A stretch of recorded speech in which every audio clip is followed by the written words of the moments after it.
जिनका इंतज़ार था, हमारे प्रधान जी दिनेश यादव जी यहाँ तशरीफ़ ले आए हैं। हम उनका स्वागत करते हैं। फिरोज़ाबाद की खानसामा कमेटी, पूरी कमेटी की जानिब से उनका स्वागत है। हम उनसे दरख्वास्त करेंगे कि वो डेस्क पर तशरीफ़ ले आए।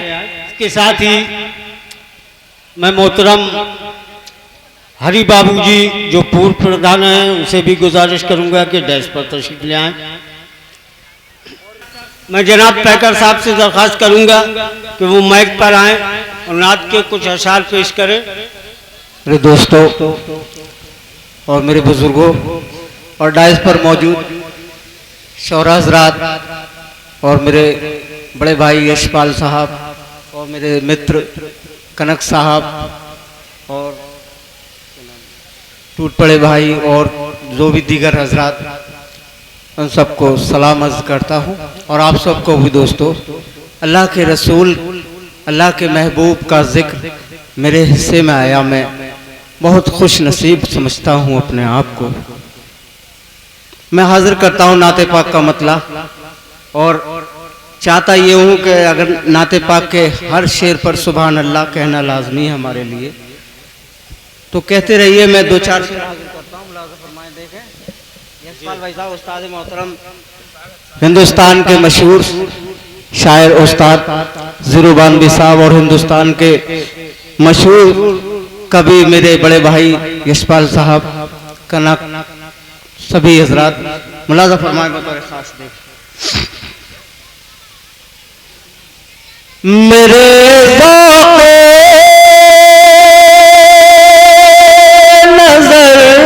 पर है करम ऐसा मोहम्मद का, सुभान अल्लाह। मेरे ज़ौक़े नज़र पर है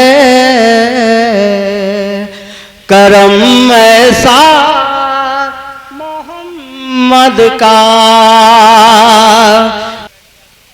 मेरे ज़ौक़े नज़र पर है करम ऐसा मोहम्मद का।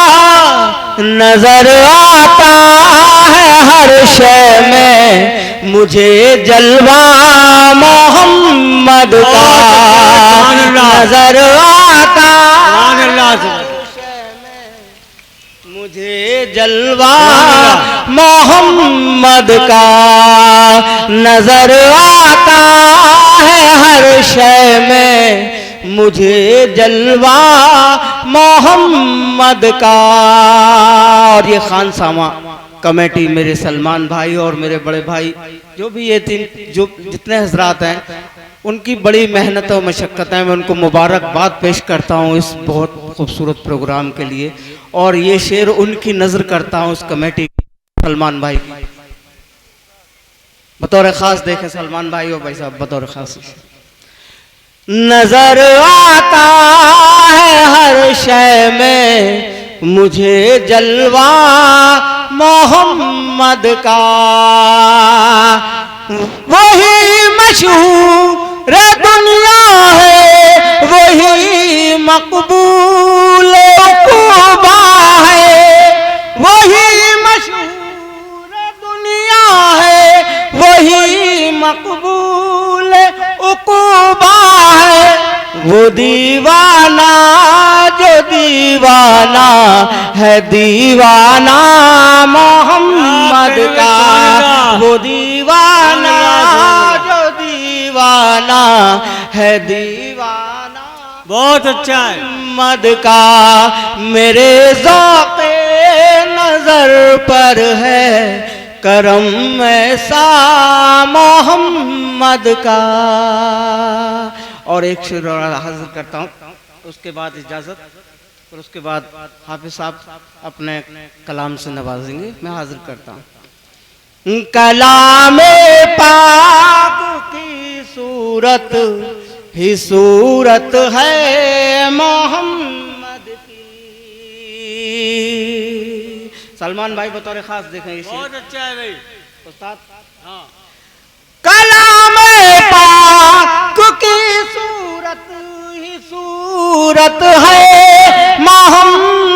की कलामे पाक है, दर असल आईना मोहम्मद का कलामे पाक है, दर असल आईना मोहम्मद का। सुभान अल्लाह। इस मुशायरे के कवि सम्मेलन के सदर अध्यक्ष दिनेश यादव जी, प्रधान जी हरी बाबू, पूर्व प्रधान जी रुप्पू यादव जी, सदर सलमान वारसी साहब, इसरार भाई, मुन्ना भाई, रफ़ीक भाई, आसिफ भाई, नबी आलम रवि जी, निसार पेंटा साहब, सभी लोगों का शुक्रगुजार हूँ कि वो इस कमेटी में शामिल हैं और इतना अच्छा प्रोग्राम उन्होंने रखा है। बसा है जब से नबी का दयार आँखों में, और जो खाके पाए मोहम्मद कहीं से मिल जाए, जो खाके पाए मोहम्मद कहीं से मिल जाए, लगाऊं रोज उसे बार बार आंखों में, लगाऊं रोज उसे बार बार आंखों में। मैं इन्हीं मिसों के साथ हाफिज शाहजेब साहब से गुजारिश करता हूँ कि वो नागते पाक पेश करें, और इसके बाद आपका मन पसंदीदा प्रोग्राम मुशायरा और कवि सम्मेलन शुरू कर दिया जाएगा।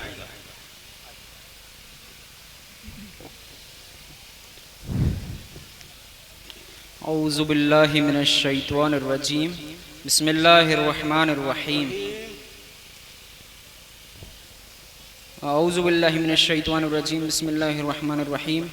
वस्सलातु वस्सलामु अला सय्यिदिल अंबियाइ वल मुरसलीन, अम्मा बाद, फ़औज़ु बिल्लाहि मिनश शैतानिर रजीम। महफिल में जलवा फ़रोज़ तमाम दोस्तों, साथियों, बुज़ुर्ग और स्टेज पर जलवा फ़रोज़ तमाम भाई बहनों को मेरा अस्सलाम वालेकुम। नाते पाक शुरू करने से पहले सबसे पहले हम हुजूर पाक मोहम्मद मुस्तफ़ा सल्लल्लाहु अलैहि वसल्लम की पाक बारगाह रसालत में दरूद शरीफ पढ़ते हैं। अल्लाहुम्मा सल्ली अला सय्यदना व मौलाना मुहम्मद मअदनिल जूद वल करम व अलैहि व बारिक वसल्लम, सलातु वस्सलामु अलैका या रसूल अल्लाह सल्लल्लाहु तआला अलैहि व आलिहि व बारिक वसल्लम। देखिए, नाते पाक का मतलब होता है मोहम्मद सल्लल्लाहु अलैहि वसल्लम की तारीफ करना। अरबी में या फिर अपनी लोकल ज़बान में जितनी उनकी तारीफ़ करी जाए, इसी को बोलते हैं नाते पाक और इसी को बोलते हैं मीलाद शरीफ। ठीक है, तो इसी नाते पाक में आइए हुजूर पाक सल्लल्लाहु अलैहि वसल्लम की एक नात शरीफ सुनते हैं और फैज़ हासिल करते हैं। और हुजूर की शान में एक शेर मैं पढ़ना चाहता हूँ। दिल में, जिगर में, आँख में बस तू ही तू रहे, दिल में, जिगर में, आँख में बस तू ही तू रहे, इसके सिवा ना दिल में कोई आरज़ू रहे, इस एहतमाम शौक में सजदे करूं अदा, तेरा ख्याल आए तो दिल बावजू रहे।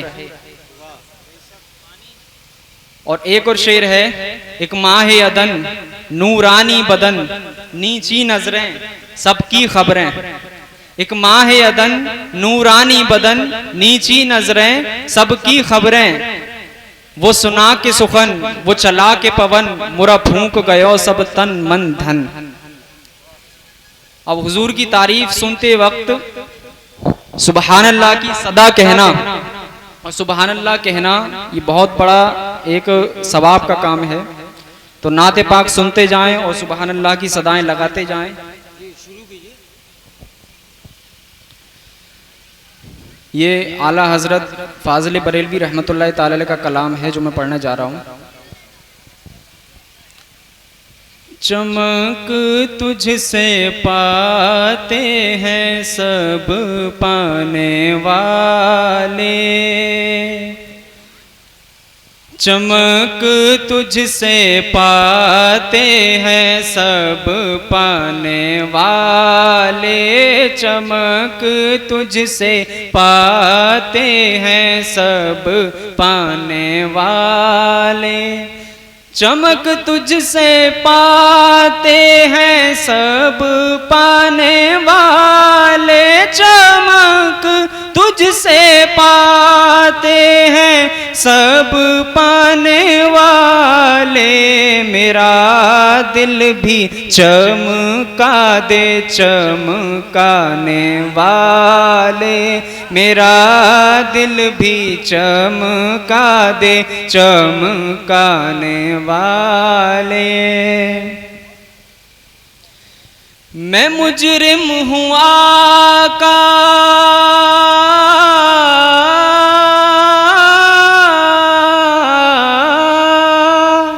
मैं मुजरिम हूँ आका, मुझे साथ ले लो। मैं मुजरिम हूँ आका, मुझे साथ ले लो, के रास्ते में हैं जा बजा थाने वाले, के रास्ते में हैं जा बजा थाने वाले, मेरा दिल भी चमका दे चमकाने वाले।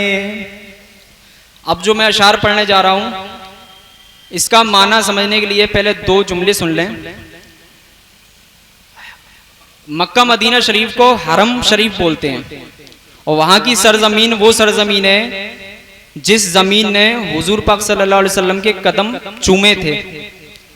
तो उस सरजमीन पर आज से बहुत साल पहले और बहुत आशिकाने रसूल जाते थे जब हज करने, तो हर आशिक की तमन्ना होती थी कि जहां मेरे नबी का पैर पड़ा, मैं उस जगह पैर कैसे रख सकता हूं, वो तो सर रखने की जगह है। तो इसी बात को आला हजरत अपनी शायरी में पुर करके कहते हैं, हरम की जमीन और कदम रख के चलना, हरम की जमीन और कदम रख के चलना, अरे सर का मौका है ओ जाने वाले, अरे सर का मौका है ओ जाने वाले, मेरा दिल भी चमका दे चमकाने वाले।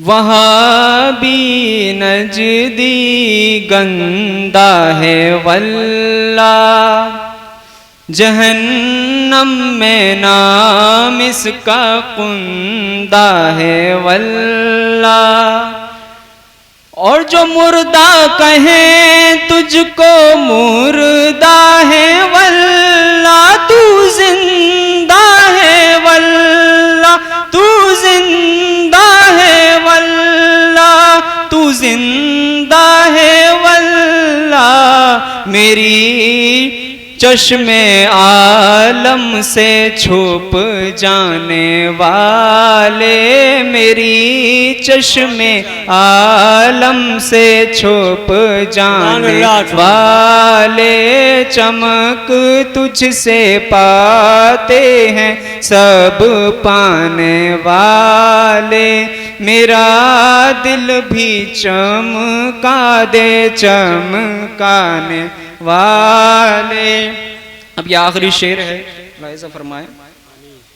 और ये जो शेर होते हैं, जो नात पाक के शेर होते हैं, ये कोई शेर किसी के नाम नहीं होता, सारे शेर मेरे हुजूर के नाम, सारे शेर, क्योंकि हम नात किसकी पढ़ रहे हैं, हुजूर की पढ़ रहे हैं, तो सारे शेर उन्हीं के नाम। मुलाहिज़ा फरमाए आखिरी शेर, रज़ा नफ्स दुश्मन है,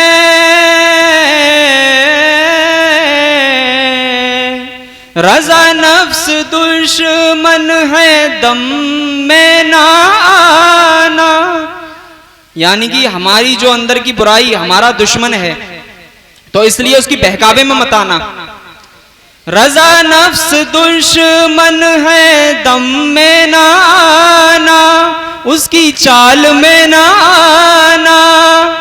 रजा नफ्स दुश्मन है दम में ना आना, कहाँ तूने देखे हैं चंद्राने वाले, कहाँ तूने देखे हैं चंद्राने वाले। मेरा दिल भी चमका दे चमकाने वाले, चमक तुझसे पाते हैं सब पाने वाले। इसी के साथ इख्तिताम करता हूँ। अस्सलाम वालेकुम वरहमतुल्लाहि। ये मुशायरा और कवि सम्मेलन का मिला जुला प्रोग्राम है जो बाबा हजरत रौनक शाह के उसके मौके पर मुनक्किद किया गया है। आइए हम एक ऐसे कवि को आपके सामने आमंत्रित कर रहे हैं जो पूरे हिंदुस्तान में, पूरे भारत में फिरोजाबाद का नाम रोशन कर रहा है, जिसका नाम ही सुनते आपके चेहरों पर हंसी आ जाएगी और को आगे बढ़ाया जाए। मैं बड़े ही अदब के साथ पंकज टूटपड़े जी को आमंत्रित करता हूं और उससे पहले ये 4 पंक्तियां उन्हें पेश करता हूं। पंकज जी समाप्त करें। प्रधान जी कि पड़ोसी से पड़ोसी का कनेक्शन हो भी सकता है। यशपाल जी कि पड़ोसी से पड़ोसी का कनेक्शन हो भी सकता है और मोहब्बत करने वालों में इलेक्शन हो भी सकता है। पड़ोसी से पड़ोसी का कनेक्शन हो भी सकता है, मोहब्बत करने वालों में इलेक्शन हो भी सकता है। और कहो तुम आई लव यू विश करो या तुम कहो टाटा, सब अंग्रेजी दवाएं हैं, रिएक्शन हो भी सकता है। आप दिल खोल के तालियां बजा सकते हैं, दिल खोल के वाह वाह कह सकते हैं कि पड़ोसी से पड़ोसी का कनेक्शन हो भी सकता है, मोहब्बत करने वालों में इलेक्शन हो भी सकता है। कहो तुम आई लव यू विश करो या तुम कहो टाटा, सब अंग्रेजी दवाएं हैं, रिएक्शन हो भी सकता है। ऐसा ही एक कवि जिसे हमने हड़प्पा के खुदाई में बरामद किया है, आपके सामने पंकज टूटपड़े साहब से मैं गुजारिश करता हूं कि वो माइक पर आए, अपनी रचनाओं से, अपनी कविताओं से, अपने लहजे से तमाम लोगों को हंसाने और गुदगुदाने का काम करें। यहाँ से आज का ये प्रोग्राम, आज का ये मुशायरा और कवि सम्मेलन शुरू किया जाता है। माइक पर पंकज टूटपड़े जी। सबसे पहले तो माइक पे ही माइक पकड़ते समय बड़ी खुशी होती है, इसके सामने बोलने का टाइम मिलता है, लेकिन बीवी के सामने बोलने का टाइम नहीं मिलता ना। इसलिए देखिए, छोटी छोटी कविताएं सुनाऊंगा, पसंद आए ठीक है, नहीं 5-6 और सुनाऊंगा। सभी लोगों को प्रणाम करता हूं, सलाम भी करता हूं और सेल्फ स्टार्ट होता हूं। एक बार की बात है, मैं बहुत परेशान था, गर्दिश में सितारे थे, किस्मत पर हैरान था। मैं जोशी जी के पास आया, मैंने दरवाजा खटखटाया, जोशी जी का नौकर बाहर आया। मैंने कहा बहुत परेशान हूं, कुछ बताइए। जोशी जी बोला पहले 51 रुपए फीस लाइए। मैंने कहा 51 की जगह 100 का नोट थमाया। खुश होकर उन्होंने हाल बताया, जब शुक्ल पक्ष में शाम पक्ष आएगा तुम्हारा विवाह हो जाएगा, जब शुक्ल पक्ष में शनि पक्ष आएगा तुमको पुत्र लाभ कराएगा, जब शनि पक्ष में लक्ष्मी पक्ष आएगा तुमको 50,000 की लॉटरी खुलवाएगा। 3 साल बाद ऐसा ही हुआ। फिर मैं जोशी जी के पास आया, फिर दरवाजा खटखटाया, फिर नौकर बाहर आया। मैंने कहा जोशी जी अब तक तो सब ठीक हुआ है, आगे क्या होगा ये बताइए। जोशी जी बोले तुम्हारे 50,000 की लॉटरी खुली है, 25,000 दिलाइए। मैंने कहा इतनी बड़ी रकम मैं नहीं दे पाऊंगा। जोशी जी बोला नहीं दे पाएगा तो इसका फल पाएगा, इस महीने में तेरी किस्मत फूट जाएगी, अगली 31 तारीख को तेरी एक टांग टूट जाएगी। अरे वाह, बहुत बढ़िया भाई। मैं सीधा अस्पताल आया, मैं डॉक्टर से बोला मेरा एक बेड रिजर्व कर दीजिए। डॉक्टर बोला अभी तो ठीक हो, फिर किस लिए? मैंने कहा अभी तो ठीक हुई 31 को टूटेगी। मैंने कहा अभी तो ठीक हुई 31 को टूटेगी। डॉक्टर बोला ये पागल है, इसे बाहर निकालो। मैंने कहा लो तुम भी 100 का नोट संभालो। बेड रिजर्व करवा के अपने घर पे आया। 15 तारीख को फोन आया, फोन में से अब आ जाए टूटी। मैंने कहा नहीं टूटी। जोशी जी बोले तोड़वा लो ना भाई, जरा सी टांग के लिए ज्योतिष का अपमान कर रहे हो, काय को हैरान कर रहे हो। अरे वाह, जरा सी टांग के लिए ज्योतिष का अपमान कर रहे हो, काय को हैरान कर रहे हो। ठीक 31 तारीख को शाम को फिर फोन आया, मैंने फोन उठाया, फोन में से आवाज आई टूटी। मैंने कहा नहीं टूटी। जोशी बोले तुम झूठ बोल रहे हो, ये बताओ कहाँ जा रहे हो। मैंने कहा मैं पान की दुकान पे पान खाने जा रहा हूँ। जोशी जी बोले पान की दुकान पे ही मिलना, मैं स्कूटर लेके आ रहा हूँ।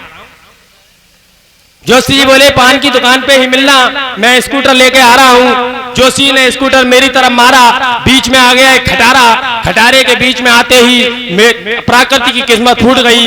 मैं तो सही सलामत रहा, जोशी जी की टांग टूट गई। बहुत बढ़िया, बहुत बढ़िया।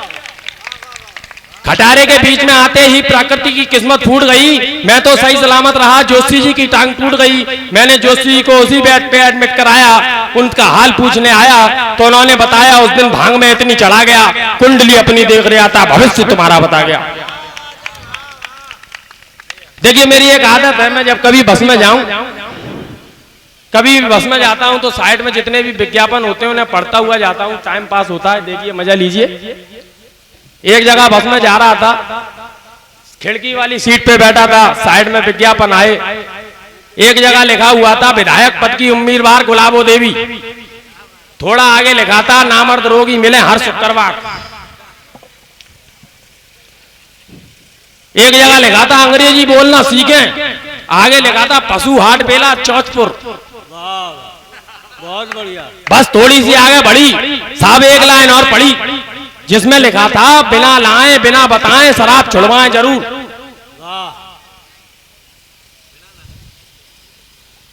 बस थोड़ी सी आगे बढ़ी, साहब हमने एक खबर और पढ़ी जिसमें लिखा था बिना लाए बिना बताएं शराब छुड़वाएं जरूर। आगे लिखा था देसी शराब का ठेका 30 मीटर दूर। वाह वाह वाह। आगे लिखा था देसी शराब का ठेका 30 मीटर दूर। पढ़ेगा इंडिया तभी तो बढ़ेगा इंडिया। बिल्कुल बिल्कुल।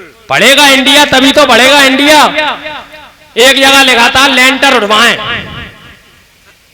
एक जगह लिखा था मोटापे से परेशान आसान किस्तों में जैक द्वारा उठवाएं लेंटर। खूब एक जगह लिखा था खूबसूरती बढ़ाएं। आगे लिखा था सेनाई हवाई चप्पल। बहुत बढ़िया। बेटी पढ़ाएं बेटी बचाएं, स्वच्छता का रखें ध्यान, क्योंकि स्वच्छ भारत है सरकार की प्राथमिकता है, स्वच्छ भारत अभियान। इतना पढ़ते ही बस एक जगह रुक गई। साहब 40 लोगों की भीड़ एक ही जगह फ्री होने लगी। इससे स्वच्छ भारत में एक किलो ठुक गई। इतने सारे विज्ञापन पढ़ने के बाद हमारे एक ही बात समझ में आई, श्रीमान इस तरीके से देश का नहीं हो सकता है समाधान। हमें अपनी समस्याओं को खुद ही सुलझाना होगा, बशर्ते छोड़ के अपने स्वार्थ को। तभी तो हम विश्व गुरु बना पाएंगे अपने भारत को, तभी तो विश्व गुरु बना पाएंगे हम अपने भारत को। देखिए मेरा किसी भी पार्टी से जायज या नाजायज संबंध नहीं है। अपना यहाँ पे पार्टी का जो भी किसी भी पार्टी का हो, मुझे इससे कोई मतलब नहीं है। अपना वो चोला उतार के अपने घर पे आए, क्योंकि मैं नेताओं और बाबाओं के ऊपर ज्यादा लिखता हूं। क्योंकि एक यार को सुस्त देखकर यार दूसरा बोला, एक यार को सुस्त देखकर यार दूसरा बोला, क्यों मुरझाया चेहरा तेरा भेद नहीं कुछ खोला। पहले वाला बोला भैया भैंस हो गई मेरी, दूध 10 किलो देती थी बंद हो गई डेयरी।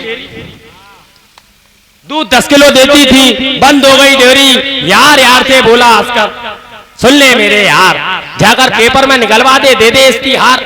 बोला इश्तिहार से मन को मेरे मिलेगी नहीं शांति, कैसे पढ़ेगी भैंस पेपर पढ़ना नहीं जानती। कैसे पढ़ेगी भैंस पेपर पढ़ना नहीं जानती। मैंने कहा थाने जा, रिपोर्ट लिखा, तेरे पूरे होंगे इरादे, भैंस का मालिक अपनी जगह आजम खां लिखवा दे।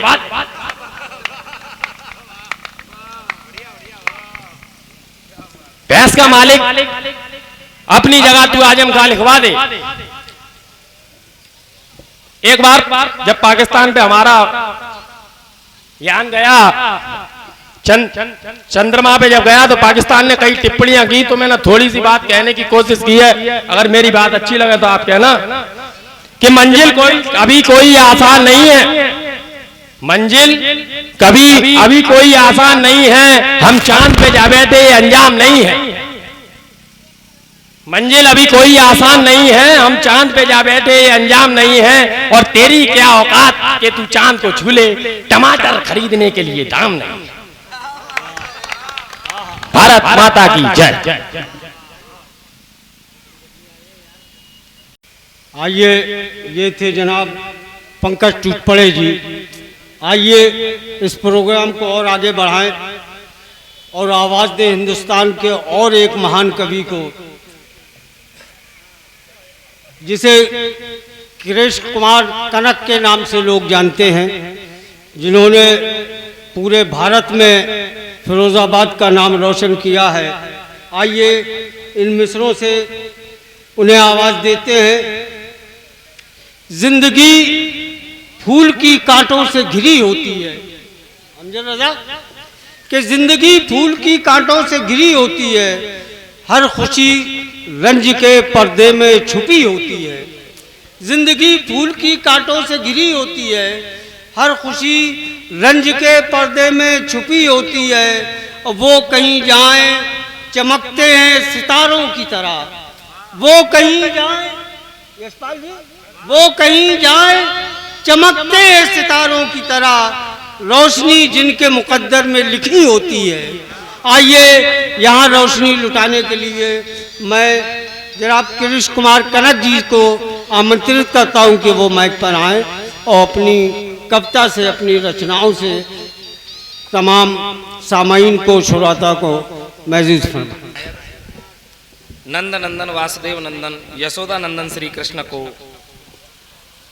प्रणाम करते हुए इस ब्रह्मांड की अधिष्ठात्री देवी माँ वाग देवी सरस्वती के श्री चरणों में नमन करते हुए इस आज के बेहद खूबसूरत इस कवि सम्मेलन और मुशायरे में हमें आमंत्रित किया गया। हम अपने आप को गौरवान्वित अनुभव करते हैं। मां शारदे की कृपा से जो आखिर जोड़ पाते हैं उन्हें आपके समक्ष रखने का प्रयास करते हैं। देश के कविता क्या है? देश के बड़े बड़े कवियों ने कविता की परिभाषाएं अपने अपने तरह से गढ़ी। तो गोपाल दास नीरज ने कहा, आत्मा के सौंदर्य का शब्द रूप है काव्य, आत्मा के सौंदर्य का शब्द रूप है काव्य, मानव होना भाग्य है, कवि होना सौभाग्य। तालियां तालियां।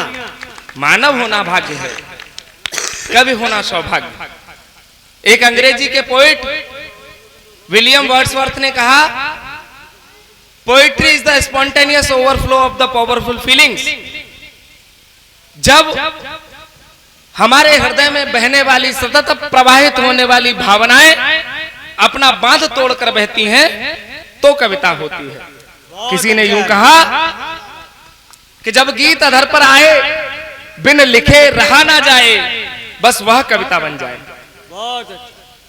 इस मंच पर विराजमान सभी शायर और कवि अपने अपने भाव और विचार आपके समक्ष रखेंगे। 4 पंक्तियों से प्रारंभ करना चाहता हूं। एक बार आदेशित करें, आप सब जो पीछे खड़े हैं थोड़ा सा आगे आ जाएंगे, अच्छा लगेगा। जितने कनक जी के लिए एक बार जोरदार तालियों से उनका जो है स्वागत करें। और मैं कनक जी से गुजारिश करूंगा कि वो अपनी रचनाओं से। मैं प्रारंभ करता हूं चार पंक्तियां यूं सुन लीजिएगा कि काम सारे इस कदर करते हैं हम। देखिए मंच पर बैठे हुए सभी लोग अपने अपने तरीके से पढ़ेंगे, शायर सस्वर सुनाएंगे, कंठ के साथ सुनाएंगे, गाएंगे। हमारे प्रवीण कुमार पांडे प्रज्ञार्थू जी देश के बड़े गीतकार हैं, मधुर कंठ से आपको अपने गीत सुनाएंगे। यशपाल यश जी अंतर्राष्ट्रीय स्तर पर जिनकी अपनी गीतों में ख्याति है, वह आपको गीत सुनाएंगे। मैं अपनी चार पंक्तियां पढ़ता हूं। काम सारे इस कदर करते हैं हम, बांधवी जी, कि काम सारे इस कदर करते हैं हम, पत्थरों पर भी असर करते हैं हम। काम सारे इस कदर करते हैं हम, पत्थरों पर भी असर करते हैं हम। पांव रखते हैं जमीन पर ही मगर आसमानों तक सफर करते हैं। वाह वाह, बहुत बढ़िया, बहुत बढ़िया। पांव रखते हैं जमीन पर ही मगर बहुत बढ़िया। आसमानों तक सफर करते हैं हम। और चार पंक्तियां यूं देख लीजिएगा कि माना हम कोई अनुसंधान नहीं करते, माना हम कोई अनुसंधान नहीं करते, पर सत्ता के पत्तों का गुणगान नहीं करते। माना हम कोई अनुसंधान नहीं करते, पर सत्ता के पत्तों का गुणगान नहीं करते। हम गाते हैं युग की पीड़ा का महागान, पर कोमल कलियों का अपमान नहीं करते। हम गाते हैं युग की पीड़ा का महागान, पर कोमल कलियों का अपमान नहीं करते। और कभी चार पंक्तियां यूं भी लिखी मैंने कि आंख में सारा जहान रखते हैं, शीश पर गीता कुरान रखते हैं। आंख में सारा जहान रखते हैं, शीश पर गीता कुरान रखते हैं। हो अधर पर गीत कोई, शब्द कोई, हम हृदय में हिंदुस्तान रखते हैं। बहुत बढ़िया। हो अधर पर गीत कोई, शब्द कोई, हम हृदय में हिंदुस्तान रखते हैं।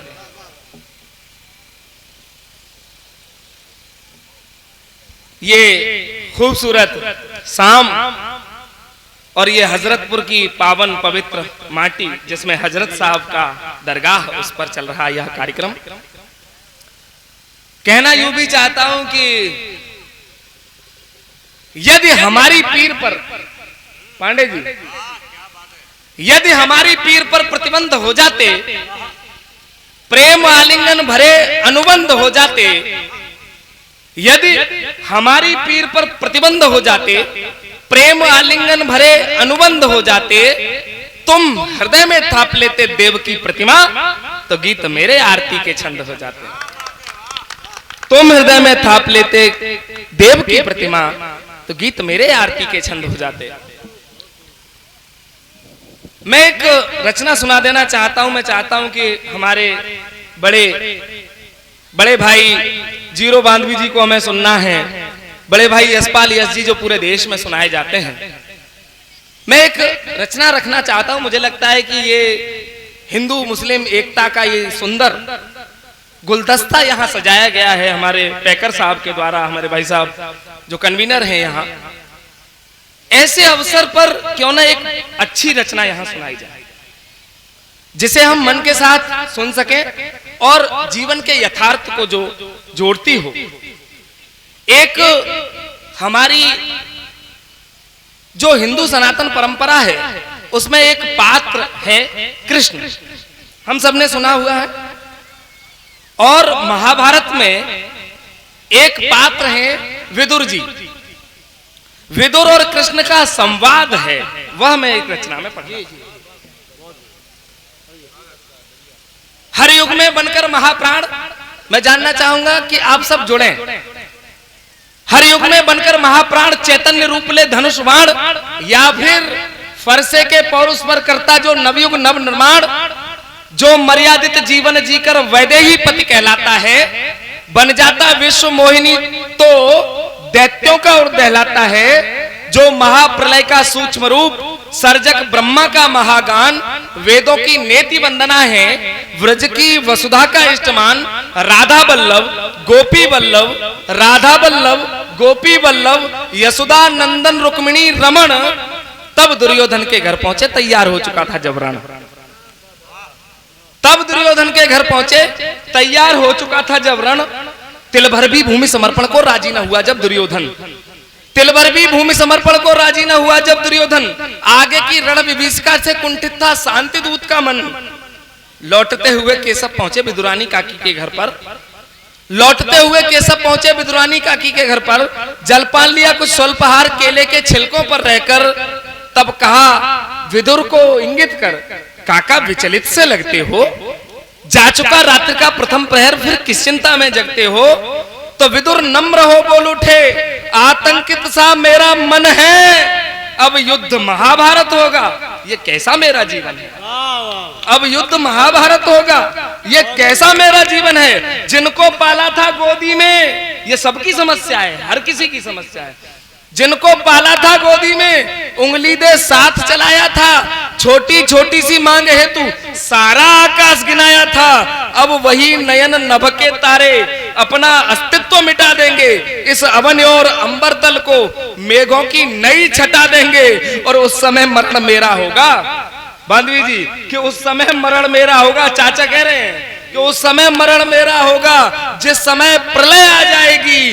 भाई भाई के सोनित से कटार जब प्यास बुझाएगी, भाई भाई के सोनित से, भाई भाई के सोनित से कटार जब प्यास बुझाएगी। कहते कहते रुक गए विदुर आकंठ करुण सागर जल में। होकर सचेत केशव तत्क्षण दुख भांप गए कुछ ही पल में। फिर कहा विदुर को इंगित कर, फिर कहा विदुर से, हे काका मत करो क्लेश मन में इतना, बस उतना ही होगा। जग में लिख दिया विधाता ने जितना, बस उतना ही जीवन होगा, लिख दिया विधाता ने जितना। उस परम सत्य की सत्ता का सारा जग तो निमित्त भर है। उस परम सत्य की सत्ता का सारा जग तो निमित्त भर है। हम सब तो उसके चाकर हैं, हम सबका स्वामी ईश्वर है। वह जिससे जितना बोलेगा उसको उतना करना होगा। वह जिससे जितना बोलेगा उसको उतना करना होगा। वो जिस क्षण मौत भेज देगा उस क्षण सबको मरना होगा।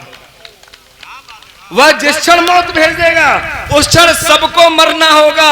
यश अपयश हानि लाभ जीवन मरना तय करने वाला वो, निज कर्म हमारे हाथों में, फल निर्णय करने वाला वो। निज कर्म हमारे हाथों में, फल निर्णय करने वाला वो। उसकी इच्छा के बिना यहाँ पत्ते की क्या औकात है। उसकी इच्छा के बिना यहाँ, उसकी इच्छा के बिना यहाँ पत्ते की क्या औकात हिले। अंधे के घर रोशनी सदा, आंखों को दिन में रात मिले। अंधे के घर रोशनी सदा, आंखों को दिन में रात मिले। तो मत करो अधिक चिंता चिंतन, सब छोड़ो जग के स्वामी पर। मत करो अधिक चिंता चिंतन, सब छोड़ो जग के स्वामी पर। मत हर्ष करो बीते कल पर, मत शोक करो आगामी पर। जो भी हो, कविता की अंतिम पंक्तियां रखता हूं कि जो भी हो अच्छा ही हो, उस ईश्वर से कामना करो। जो भी हो अच्छा ही हो, उस ईश्वर से कामना करो। ये जीवन भी तो रण ही है, इस रण का तुम सामना करो। ये जीवन भी तो रण ही है, इस रण का